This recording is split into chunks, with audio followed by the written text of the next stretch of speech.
okay, it's now streaming on live. So I'm about to share this and tag you and our people so that it is across our networks. Awesome.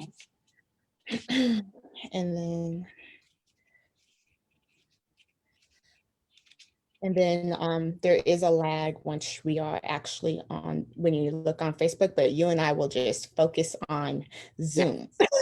Well, I'm not even turning it on because I would be so distracted. I'll be messed up. I understand. Sometimes I'm looking at the comments. I'm like, we don't know he talked about. Oh, wait, no. So it's distraction. I get it, but it's all good. Okay, we are live. I have tagged you. Awesome. And I am making sure it is approved on my page. And then we'll be good to go. Okay, it doesn't want to approve on my page. So they have you go through all of these. There it is. All right. Good evening, everyone. I hope you all are well.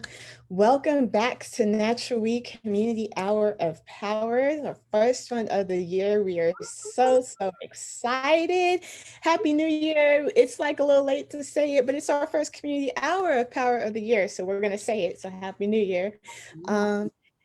So excited to get started. This is just, I'm excited. I'm so excited. I am Nakua TJ, Natural Weed founder and executive director. I will introduce our guest in one quick minute.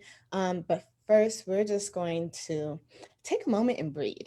We're just going to take a moment and breathe. So find yourself a comfortable space, a comfortable seat, and just breathe out. And breathe in and breathe out and breathe in. And you're just going to continue in this pattern of breathing out and breathing in. And as you breathe, I just want you to take a moment and think about what her story means to you. This is Black History Month. This is a time for us that we created. Carter G. Woodson, we thank you for starting Negro History Week and then those who made sure it became Black History Month. This is a time for us to celebrate ourselves. This is a time for us to honor we. And so as we continue this breath and this breathing exercise,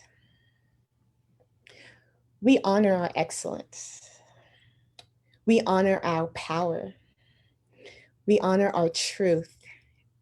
We honor our greatness. We honor the spirit and divine breath that flows through our veins. And so as you breathe, in this moment, in this time, under the sound of my voice, I thank God, Spirit, and the ancestors for this opportunity, for we to come together, for this moment of presentness, for this moment of being. And for this moment, I pray that it sparks inspiration, motivation, empowerment, and healing for the individuals who listen now and when it's on YouTube, and that it touch our families, that it touch our generations, that it touch our entire being. And so with every breath that you take from this point forward, remember who you are. Remember your history of resilience, strength, purpose, power, and survival, and use it to propel you in this present moment and in the future. And we say amen. Amen. We say ashe. Ashe. Okay, so welcome again to Natural Week Community Hour of Power. It is so great to see each and every one of you on Facebook Live. First announcements. Natural We has just, we're so blessed to be able to have food banks. So please check our page. We have a food bank every Tuesday at Friendly Friendship, every Thursday at New Providence, every second Saturday at New Providence, and every third Sunday at New Providence. And we might be having one more on Mondays. And so please stay tuned for that. We also have Community Hour of Power every single Thursday. And shout out to all of the Natural We tutors. We are so grateful for you. We have Zoom tutoring. It has been so much fun and encouraging. And this is free tutoring. So if your child, student is struggling with reading, writing, math, science, whatever. We are here to serve you. We have an African storytelling with Swahili Hour on Mondays. So please check our social media and our links tree in our bio for all of the times. And you can always contact us at naturalwecommunity@gmail.com, as well as you can text or call 424-285-3443. So thank you so much. And we look forward to sharing everything that we have for this year. But now we are going to jump into our Community Hour of Power. We are so excited to have Dr. Myesha Dunn. She is a licensed marriage and family therapist and owner of Restoration Counseling and Consulting. Myesha has more than 14 years of experience in the mental health field, working with individuals, families, couples, adolescents, and children. She specializes in provided faith-based trauma-informed and Black, Indigenous, people of color sensitive mental health services. She specializes in spiritual integration and restoration therapeutic interventions. She has worked closely with those struggling with depression, anxiety, trauma, grief, relational issues, and various life adjustments. She has worked in the foster care, group home, and residential settings, as well as outpatient and educational settings. A strength of her practice is connecting individuals to community resources, and she believes this is a foundational therapeutic intervention. She believes that, she believes that community resources are often the key to improving the quality of one's life and can be just as valuable, if not more valuable, than therapy. She has worked extensively to educate and equip various groups and organizations through mental health workshops, seminars, and trainings. She has a passion for equipping Black church leaders to address the mental health needs in their congregations. She has developed the WISE Lay Counseling Training Curriculum and provides church leaders and called congregants with an 8-hour comprehensive training on developing a lay counseling ministry in their church. She is an associate pastor, worship leader with a beautiful voice, and the pastor of counseling at Emmanuel Praise Fellowship in Rancho Cucamonga, California. She is married, and together she and her husband Curtis have 4 children. So with that, welcome, Dr. Myesha. So excited to have you. And please introduce yourself in your own way. Oh, well, first, I just want to say how grateful I am for Natural We having me as the first Hour of Power, Community Hour of Power guest. I'm so excited about what Natural We is doing in the community and what Natural We is going to do in 2021. So thank you for having me. And I want to also say that I am not a doctor. I have to make sure that I represent myself correctly. I am a licensed marriage and family therapist. I did not choose to go another 4 years in school. So I did not earn that title. However, I am licensed in the field and have lots of education and experience to back up my license. And I'm glad to be here. Glad to be here. Thank you. And thank you. So, Sister Myesha, Yeah. thank you. We appreciate it. And so, licensed marriage and family and marriage therapy, how did you get into this? Yeah, so when I was younger, I was always a trusted listener. I didn't really know it at the time, but people would come to me and they would talk to me. Adults, kids, teenagers would just come and talk to me. And then when I was in high school, I knew I thought I wanted to be a psychologist, but I really didn't know what that meant. But when I went to college, I got into a class that introduced me to counseling, to therapy. And it was actually a group therapy class where we actually participated in group therapy. And that was the first time where I got introduced to the depths of myself. Mhm. And in that process, I knew that I was a healer, and I knew that I was using that as an opportunity to heal, but then I knew that I was a healer and I wanted to help other people in this journey of healing as well. So went to got my bachelor's, then my master's, and did all the hours. We have to do 3,000 hours of training time. And then I got licensed, and here I am about 15 some years later. Well, we are so excited that you did those hours. I remember being a college student thinking that I was going to be a psychologist, and I found out about those hours, and I said, Okay. "There's got to be." Oh no, Those hours are for real. they They are really for are. And real. then as I was start looking and like, oh, Mm, hmm. that's real. They are real in your soul. They are Yes, real in like your soul. really, you have to really. Oh, so I Yeah, am very thankful to be a professor, but we are too. but so definitely understand and resonate with counseling and psychology. I still use all of my learning to this day in the work that I do. But it's just so awesome to have you and to hear your journey and that you got through those hours. And for Mm, anyone who has not seen the level of those hours, look into it and you will understand how why we're so passionate about mm. highlighting those hours. Um, so restoration counseling is the name of your counseling business.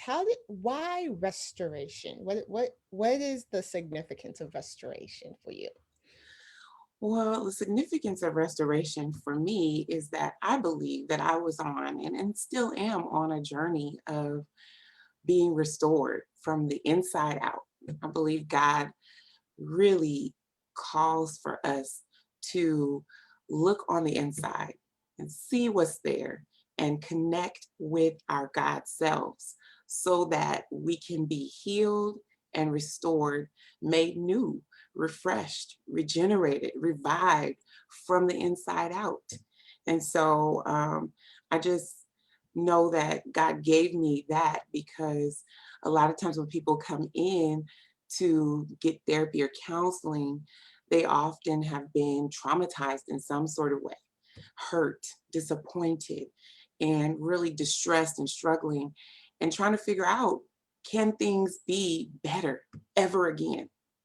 And so I want to be able to give people hope through restoration counseling that things can get better again. They may not be the same, but things can get better and you can be restored to maybe a different place. You may not be restored to the same place, but you may be restored to a different place. And I also just believe that God has given me inspiration about helping people to learn how to equip themselves with tools that they can use to be able to go into the same situations because we can never control the situations. The only thing Mhm. we can control is ourselves. And so when I work with people, I talk about what it is we can control and how we can be different in the same situations because we can't make promises that the situations are ever going to change or go away or be different, but we can be new. We can be different. We can be restored in those situations. So that's a little bit about it. That is beautiful. Thank you. And I remember when you announced, restoration counseling. I was thinking, wow, that's such a powerful name. Because so oftentimes when things happen, we feel like we can't be restored, right? We feel like we can't forgive ourselves, or we feel like we can't forgive others, or we feel like we are unable to really find our place of peace and happiness. Mhm. But when you come across, like, no, restore, right? There's a song by Donald Lawrence that says, I'm restoring the years you've sown in tears. And how much of a powerful statement that is when you think about being able to restore peace of mind and realign your heart and soul and spirit with your purpose. So that is just a wonderful, wonderful name Yeah, for. I wanted to share too that there's a scripture in Jeremiah 30:17, and it reads, "For I will restore health to you and heal you of your wounds, says the Lord." And so restoration counseling is all about helping people to really realign with God and realign with their God self so that God can heal and restore them of the wounds of the past. Yeah. That is awesome. So, what has been the most challenging aspect of not only just restoration counseling, but your time in being a counselor and therapist? Well, it's always challenging to help people to see hope, to see how coming in and talking to somebody is going to help, and how, because people often want a quick fix. They want, the microwave. We have the microwave mentality.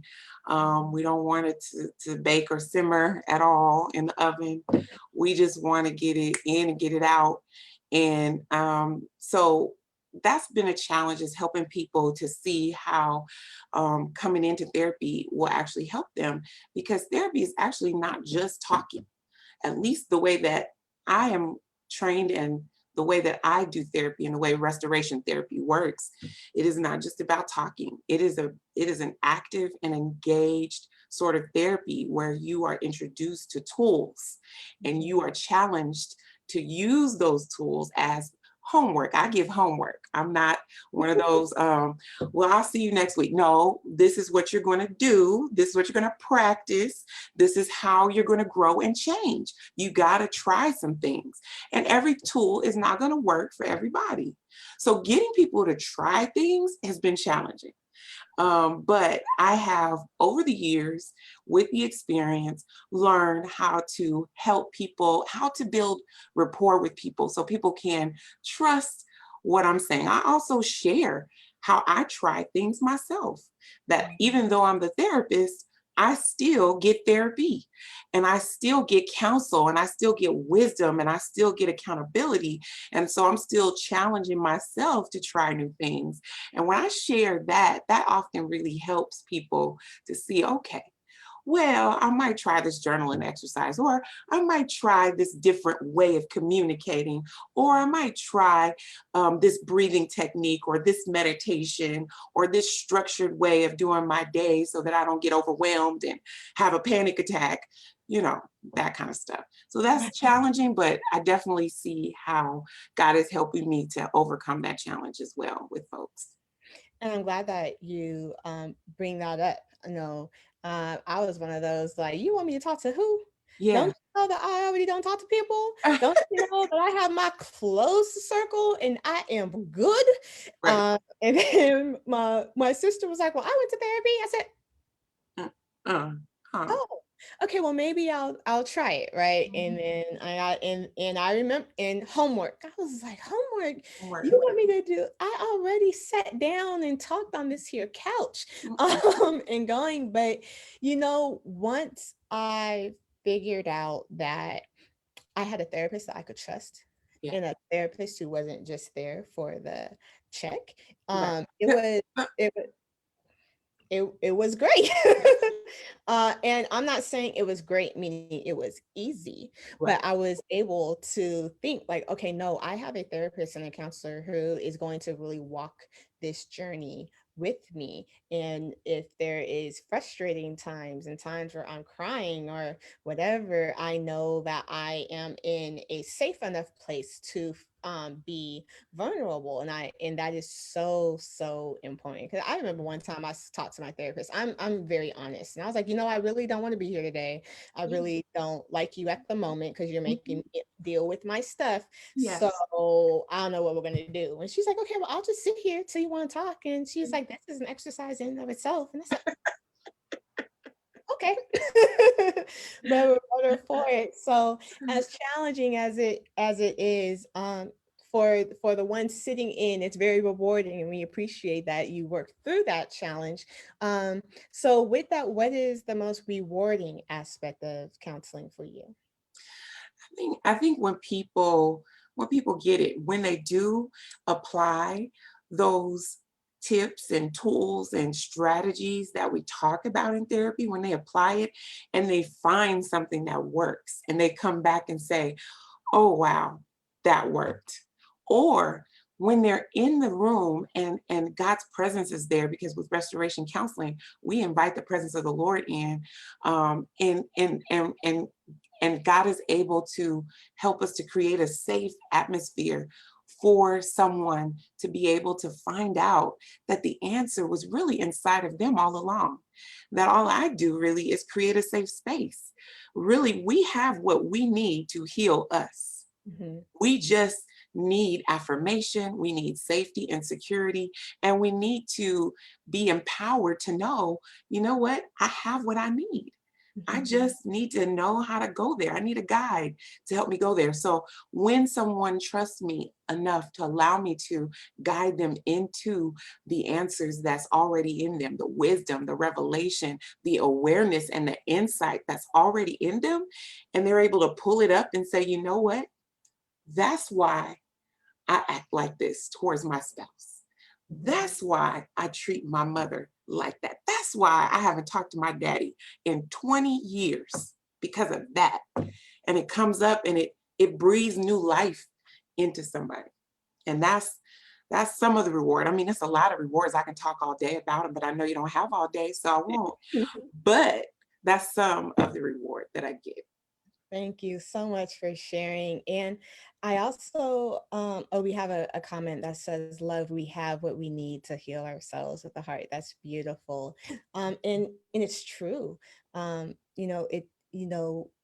we are able to hone in our emotions and just get those tips and those helps, I liken it to the athlete who has all the talent already and Mhm. just needs the tips and needs some guidance and different things to really flourish and be full and whole. And I think it's such an important conversation.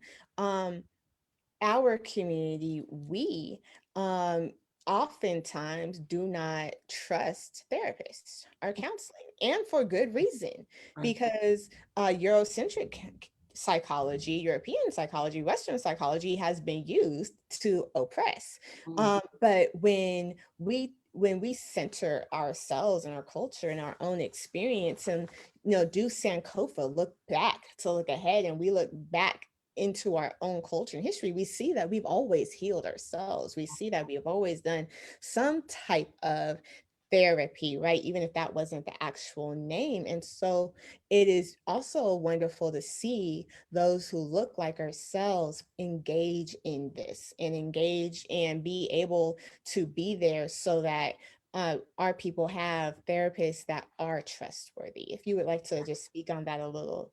Absolutely. Well, I just I think about going and sitting and talking to Big Mama. You know, I think about going and sitting before a council of elders, or going and sitting in front of the village um, uh, wise um, elder. You know, that those are forms of counsel and therapy, and that's what we come from as, African people. And unfortunately, those kinds of things were stripped from us, um, through slavery, through racism, through the trauma of all of that, just kind of stripping us from our identity as a people and our traditions and our culture and those kinds of things. And so we've lost our sense of trust within ourselves because we've been separated from ourselves and actually fragmented all over the place. And that's another aspect that we talk about in restoration counseling, is how to bring you back to yourself, you know? And so for us to think about and entertain sitting in the therapy room now, it seems so foreign because we've been separated from our roots and from our heritage, from our history. However, this is a historical, is a historical dynamic that we have in our culture. It it may have a different name, therapy, but and honestly too, you have to think about and look through and look into your therapist, because not every Black therapist is even conscious or willing to talk about these kinds of dynamics, our cultural dynamics, our spiritual dynamics, and our formation and things like that. Not every Black therapist is willing to bring that into a room, honestly, because here in the Western world, we get trained with a westernized um, training and education and teaching. And you have to go on your own journey for yourself and learn some of the ways and some of the things that, you know, make us who we are as a people. And I just happen to be able to connect with myself and draw passion about helping us. And that's why restoration counseling is for us. It's by us, for us helping us. And that's why my passion is really connected to partnering with the Black churches, because I want I want to create a partnership between the counseling world and the spiritual world, and really the churches where we are. So I have to create a bridge. And Mhm. that's what God has called me to do. So I'm praying that this will help us to trust somebody to help us with the healing process that we need. We have a comment that says, I think it's just time to rename it for us/we. There is a better name and approach to this process, and we should be the ones embodying and demonstrating that. I'm just saying. And I think that is a very important comment.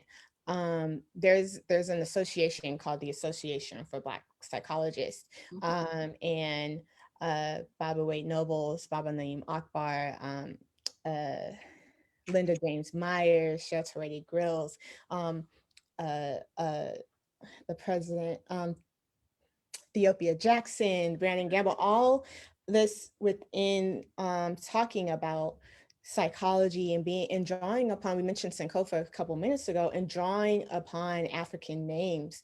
You know, the Baba Way Noble is talking about the Seku Sheti, and being in looking at what does this healing, what does this restoration look like in a cultural context that understands the interconnectedness of mind, body, spirit, of in order to heal. As you and I have talked many times, sometimes things that are psychologically going on with us manifest physically. Yeah.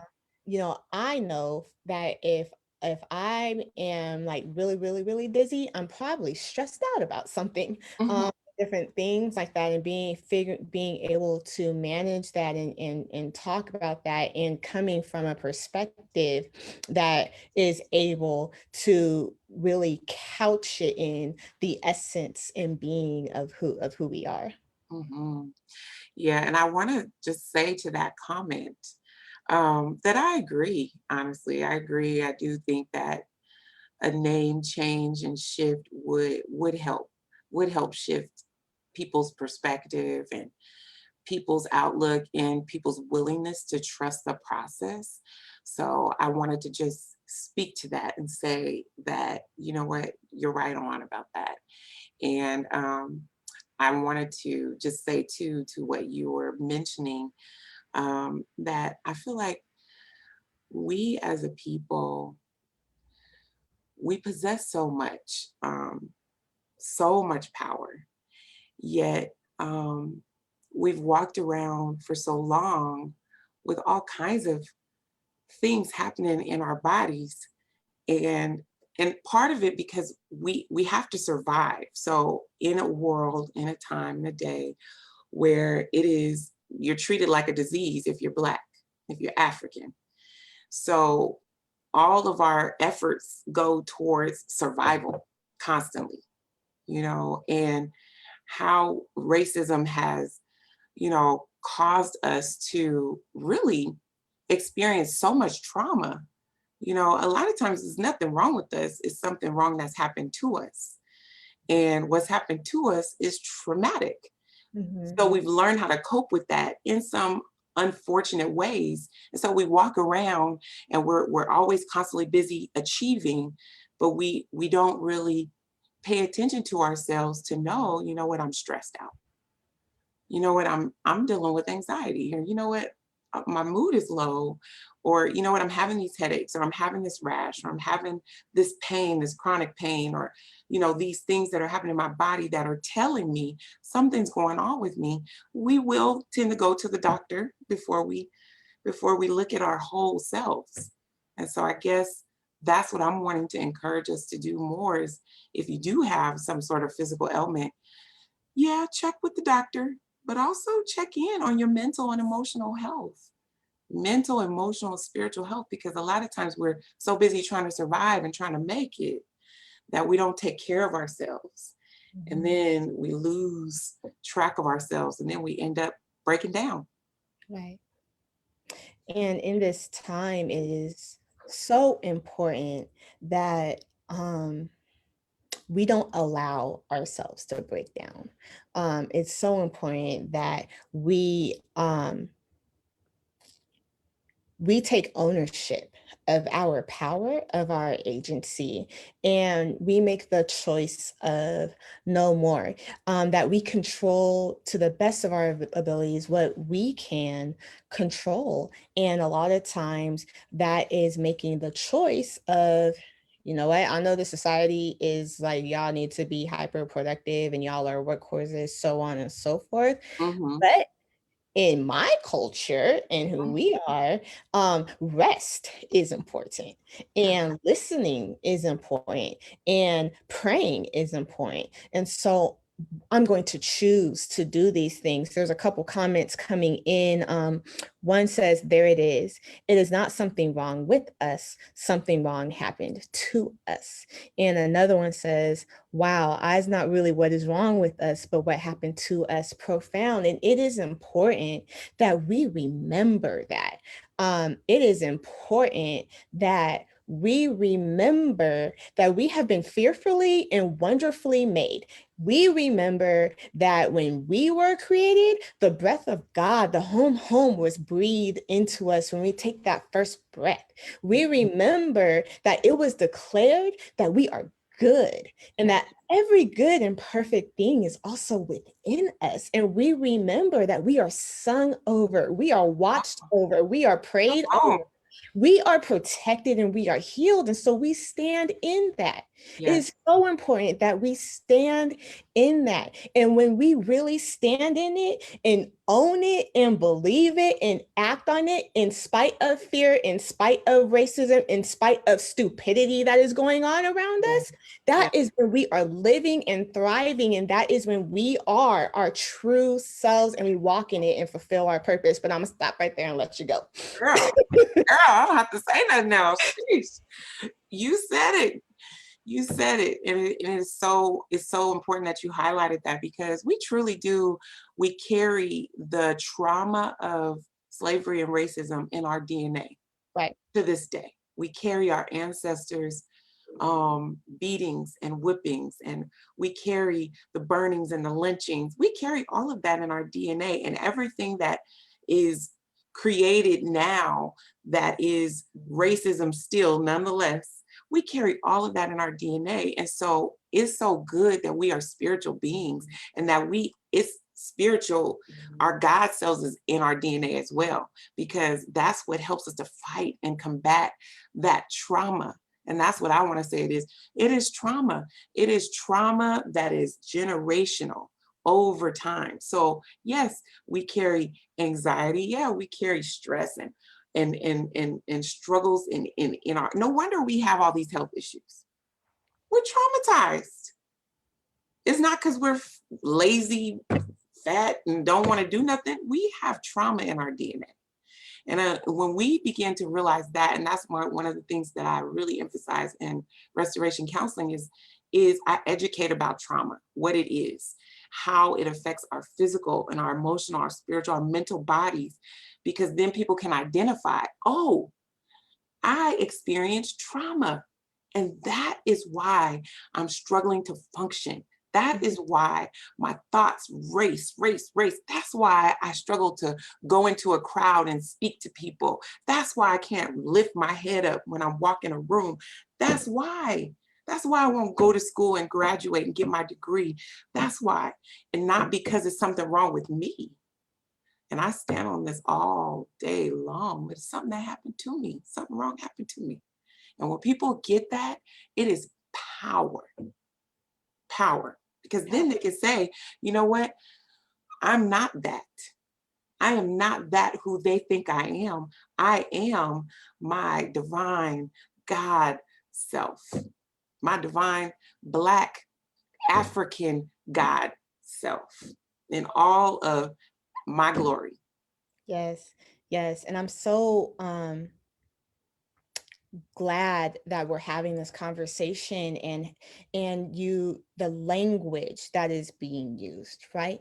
One thing about carrying means once we identify it, we can take it off Oh, yes. Oh, and we yeah. can leave it. We don't have to pick it back up. No. And one of the things is identifying it. And not only do we identify the trauma, but when we identify the trauma, we're able to delineate and distinguish, oh, that's trauma. That's not TJ. Mm-hmm. Oh, Yes. that's trauma. That's not Myesha. Right. Right. Yep. So, in being able to do that, we have some comments coming in. We need to normalize a balance of spiritual and mental health. You can definitely have both. We are born with and in trauma. PTSD is real. The sooner we can understand that the actions that made us who we are and not who we are, the sooner we can head toward healing. We need to break the taboo cycle of mental health in our Black communities and seek therapy for it. And one of the things I'm grateful for is this conversation is doing just that. It's Yes. allowing us to recognize the need for the balance. It's Yes. allowing us to identify things. It's allowing us to participate in the conversation, to break the taboo and talk about one, Myesha, who is a therapist and counselor. And so you can go to for therapy, and then Natural We Community, and how we empower and heal ourselves in the food bank and in different ways, and connecting and starting the wellness program, or myself as a licensed, as a certified life and spiritual coach in there, and drawing upon these things. So I'm going to ask us in our last about 20 minutes or so, if we can keep this and keep the energy and the potency of it, in terms of, we have many who are at home. We are many who are quarantined, and some who are maybe doing teletherapy and things like that, but there are some who are not. And what are some things that people can do within themselves and at home to facilitate that healing process, even Definitely. if they're not seeing a therapist yet? Yes. Yes. So this is a great question, because I'm super mindful of people right now who have mental health issues or who have developed them as a result of quarantine COVID, the increase and the boldness of racism that we've seen over the last year. Um, and so I would suggest that I would suggest a couple of things. One, silence is simple and could be nerve wracking, but it is a powerful healer. Stillness and silence.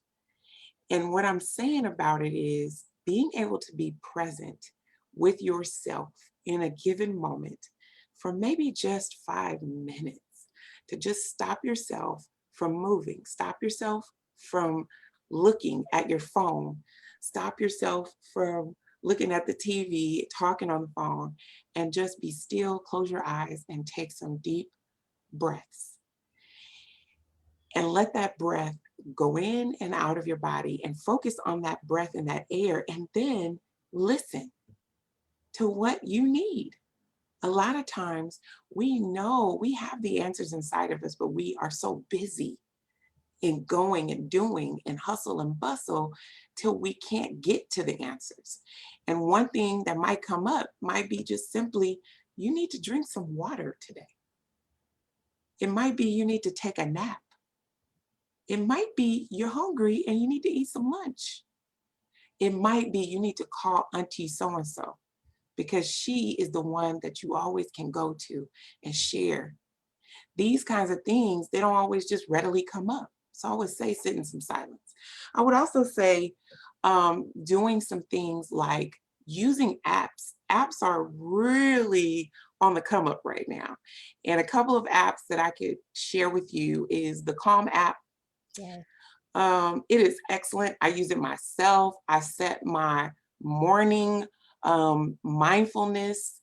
It's 7 minutes. It's a beautiful time for me to just take some deep breaths in, but be guided about what I was just saying. Be silent, be guided, be still, and then get a word of encouragement and inspiration for the day. And then what you need can also come up out of that moment. So Calm is a good app. It has meditations. It has sounds and music, breathing. I mean, it's amazing. If That you is, have Kaiser, it's free.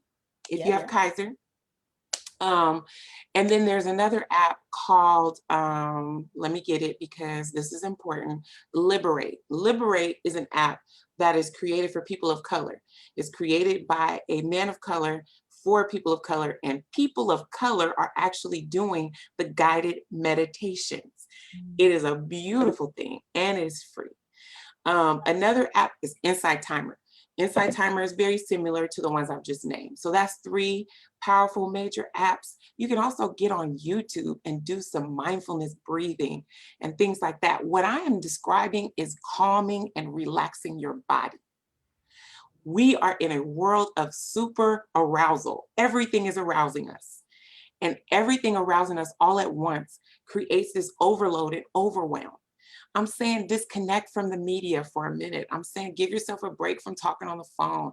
I'm saying give yourself a minute to calm and think and relax your entire physical, mental, emotional body. That's what I'm saying. I'm also saying that if you're struggling with loneliness, you got to reach out. So there's a couple of ways that you can reach out and try to find a therapist. If you have insurance, call your insurance and ask for some therapy referrals. You can also go on to Therapy for Black Girls and Therapy for Black Men. Then there's also another app called Clinicians of Color. And these are all apps that have clinicians who are look like us. And then there's also another search engine called Psychology Today. It's not specifically for people of color, but it has people of color on it. And all these search engines, you can look and see about their insurance, what insurance they take. You can see their rates. You can see their profile and what they specialize in.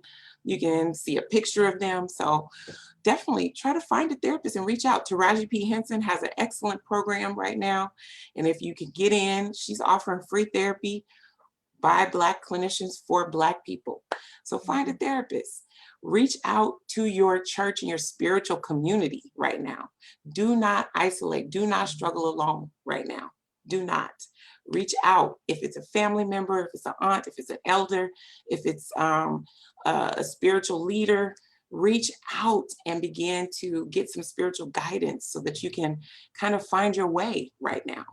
And I would just actually say, look up mindfulness. Mindfulness is a way to help yourself be present in the moment. A lot of times we are so busy in the future or we're so busy in the past, never in the moment. And being in the past brings about depression because we're thinking about a lot of regret, remorse, things we wish we could have, should have done.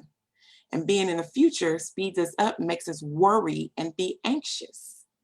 And so we don't want to be either one of those. We want to be right in the moment so that we can experience whatever is happening in the moment. So those are a few things. I would also say engage in nature. Go outside, walk around, and be mindful when you're outside. Look at the trees. Look at the colors of the flowers that you see. Mhm. Look and listen for the birds or the insects that might be buzzing around you. Listen for the airplane. Listen and feel your skin, feel the air on your skin. We are a people of nature. We come from nature and we get empowered and inspired by nature. So go outside, take walks, or sit outside daily so that you can breathe in some fresh air and be mindful of what's going on outside. That is healing to your body, mind, and soul. Um, is my time up, or should I go on? Oh, you're doing good. You actually have a question, and the Okay. question is, do you do a forensic study program with your clients, patients to see which type of program is best suited to their needs? I don't do a forensic study. I will do an assessment. I will do kind of like an interview. I don't like to say assessment because it is more of just an interview, me getting to know your history. So I'll ask some in-depth questions and I'll get some in-depth information from you, but I don't do a forensic study. But from that interview, that will help me to determine what kind of goals we should set up for our time in therapy. Mhm. So say for instance, if you're coming in and you really in it and the interview kind of brings forth that there's more anxiety going on, more worry, more even maybe history of panic attacks or nightmares or things like that, then we're going to create some goals around helping to reduce or decrease the anxiety, the worry, the fear, and helping with sleep hygiene and things like that if that's an issue. Or if you're coming in and you're having low mood and low motivation and you've had changes in your diet, maybe you're eating a lot or you're not really eating enough, or you're sleeping a lot or not really sleeping enough, or you're not really enjoying the things that you usually enjoy in life, then we would really focus more on helping you to increase or improve your mood. So through the interview, that's how we will gather whatever goals we want to set forth. And then we'll talk about how we're going to get there. What are the objectives to reach those goals so that people are informed about the journey? So when I do counseling, restoration counseling, like I said, is not just about we're going to sit here and talk forever. No, we're going to create an action plan. We're going to create a healing plan so that you can get tools that you can use outside of the therapy room. Because what good are tools if you can't use them in your regular life? So we're going to practice how to do relaxation breathing. We're going to practice how to, and we're going to role play how to have that conversation with that person, how to use communication skills, healthy communication skills, to be able to restore or, work through that interpersonal issue that you might be having. And then I'm going to challenge you as homework. Go out and do it and come Mhm. back and tell me how it went. And Mhm. so hopefully that answers the question. For who asked that question, please let us know if that answered the question. We have another comment that said, "Oh, therapy for Black men. My God, whole other topic." Ah, Um, and yes, it is a whole other topic and so needed. So if it is within what we're talking about as well, but we also do acknowledge and understand that sometimes we need to have conversations, the men with the men and the women with the women at times. And so go ahead in the chat if you all are interested in having a conversation on therapy for Black men. Naturally, we will arrange that. We'll have our associate director Tim is watching. We'll make sure that he leads the conversation on that thank day, and you. we'll have a Black male therapist or a counselor, and we'll make sure that that Mhm. happens if that's what you all would like. Yep. I know And a few too. So let me know. I mean, we already said that we don't have a whole nother meeting and We everything, did. but that'd We be did. great. We did. Um, you have a question that says, does Sis Myesha accept insurance or is it all out of pocket? I don't accept insurance right now, but so it is out of pocket, but I am definitely wanting people to call me for the consult. Let's talk about it. All right. That's what I'm gonna say. Call me. It's a free consult. You don't have to pay nothing. Just call me so we can talk. And can we have that number? I'm gonna put it in the chat right now. Yeah, it's 909 Hold on, 28. hold on. Okay. Let me put your name here. Okay. Okay. Okay. Okay, so I'm gonna just put Sister Myesha consultation number. Mm-hmm. What's that? You said 909? Yes, 909 Mm-hmm. 284 1890. 1890. Okay. Yeah, and folks can follow me on Instagram at restoration_counseling and the number one. And you can also go to our website. It's restorationcounselingandconsulting.com. Find out. Restoration counseling. If I can remember how to spell. Counseling and consult? And And consulting.com. consulting. Yeah. So in regards to the question about the assessment, Mhm. says the question is somewhat but not completely answered, because what good is the therapy if we don't get to the truest point of the issue that caused the problem to begin with? So what's being said is, although it's not forensic, there is an assessment or intake that is happening to be able to get to the root of the problem. So Right. just to use myself as an example, I spent about 4 or 5 years in therapy dealing with PTSD and anxiety. The intakes and assessments that I were part of were not forensic, but the deep questions and the challenging questions, while allowing spirit to guide, is what allows the therapist and the counselor to get to the root issue.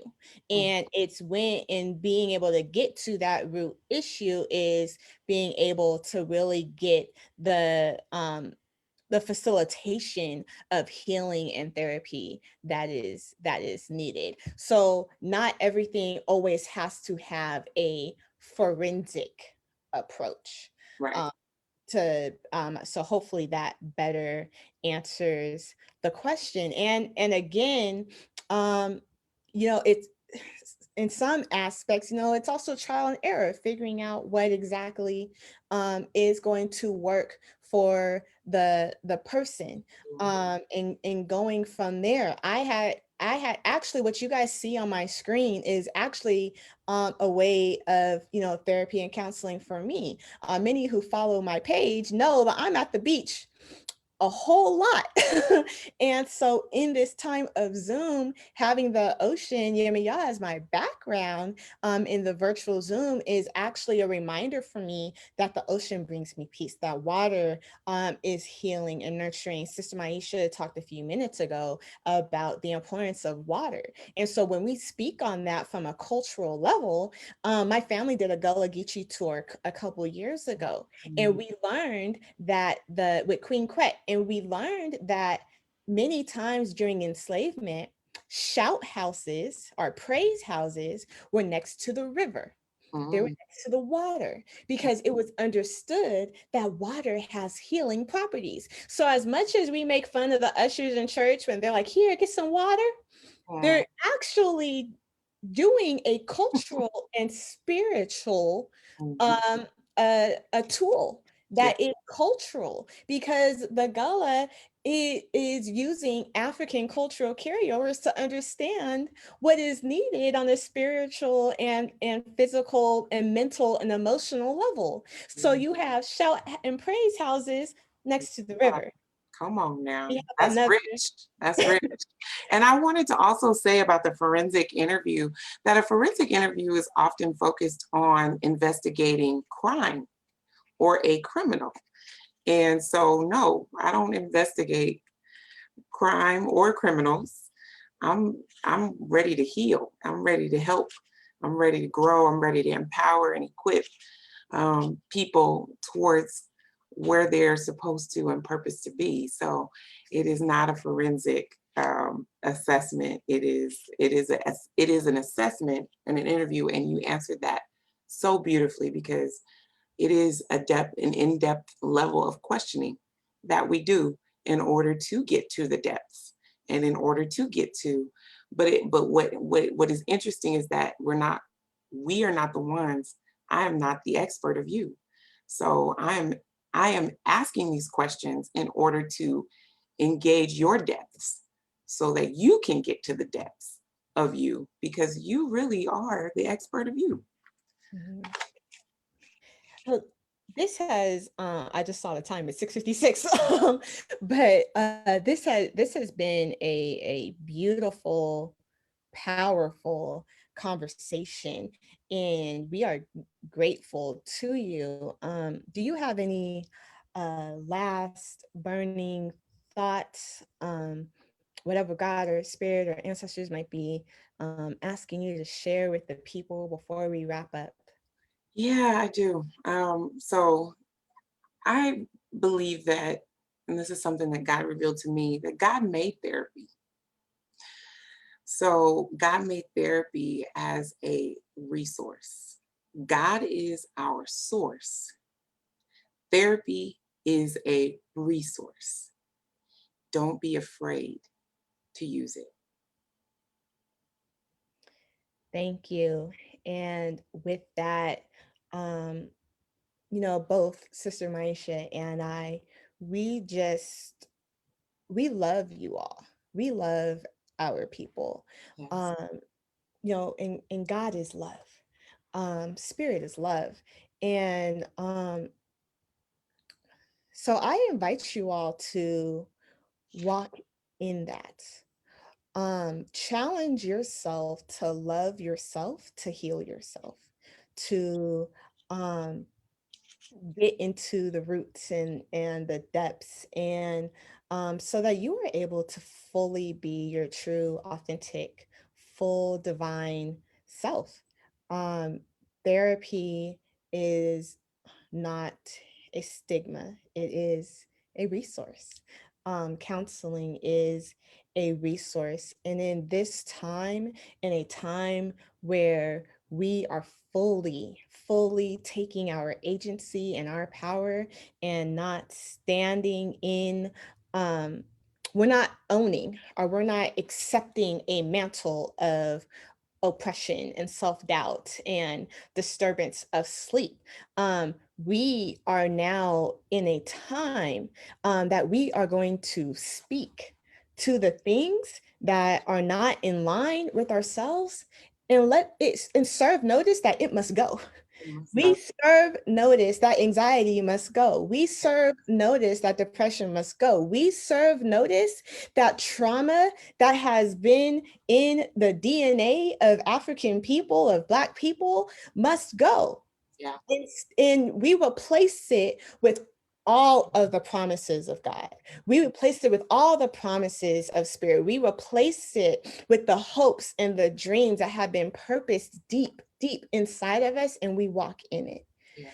So with that, if anyone has any questions, if you are not able to see the resources that we listed in the chat and talked about it, please feel free to email us at naturalweekcommunity@gmail.com. You can message us in our Facebook Messenger, and all of our contact information is on there. And I encourage you all to take Sister Myesha up on her offer in terms of calling her for the free consultation. She said call her. She said call her. So when God, spirit, ancestors provide resources, it is our due diligence to take up the resources. And with that, we just thank everyone who watched the Community Hour of Power. Sister Myesha, thank you so much. We You. appreciate you. We Thank you. love you. We We love really you. honor you. And next week we have Brother Will Bullens. He is just phenomenal author, prayer warrior. I'm cook. Oh Lord, he makes some good food. He can sing. Oh, Uh, we are excited for Adaptive Community Hour of Power next week. And with that, I hope everyone has a great rest of the week. And please remember that we are more than well. Take care. Bye bye. Bye. I'll text you. Okay.